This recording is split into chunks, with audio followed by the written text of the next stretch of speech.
Lista është pothuajse e njëjtë me ndeshjen e fundit me San Marinot, ka shumë pak ndryshime. Kemi dy mungesa shumë të rëndësishme, si Zylyf Muça mbrojtësi djathtë dhe Enes Osmani mbrojtësi majt, që janë zëvendësuar nga Vokri dhe disa të tjerë që kemi pasur një miks. Mendoj që Vokri është një prurje shumë e rëndësishme e jona, dua ta falenderoj që na zgjodhi Shqipërinë. Është një lojtar shumë i mirë, mendoj që do na ndihmojë shumë. Por ne nuk ka ndeshje miqësore, kam thënë përpara, ne gjithmonë i vlerësojmë, i marrim shumë seriozisht sepse këto janë ndeshje shumë të rëndësishme për ne, janë si ndeshje oficiale sepse na presin ekipe shumë të forta në Europian. I kemi vlerësuar maksimalisht, ndeshjen e parë kemi Moldavinë, dytën me Ukrainën. Moldavinë e dim shumë mirë se si los, sepse kemi luajtur para një viti në Tiranë, një herë kemi dalë barazim, një herë kemi mundur. Gjithsesi janë një ekip që janë zhvilluar sfundmi, si puna jonë dhe ne jemi përmirësuar goxha, grupi pothuajse është alternuar me njëri tjetrin, ja njohim më mirë njëri tjetrin.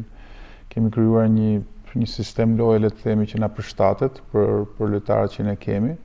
Mendojmë që do të bëjmë mirë dhe janë goxha ditë, janë 8-9 ditë që do ta shërbejnë shumë mirë. Ndeshja me Ukrainën pastaj është një ndeshje komplet tjetër, një niveli shumë të lartë ekipi i Ukrainës, që ka bërë mirë këto vitet e fundit, dhe kemi në Tun Elbasan Arena. Mendoj që duhet bëjmë maksimumin për të dhënë gjithçka çfarë ne kemi, për të treguar se sa jemi përmirësuar nga çishim dhe për të parë përpara.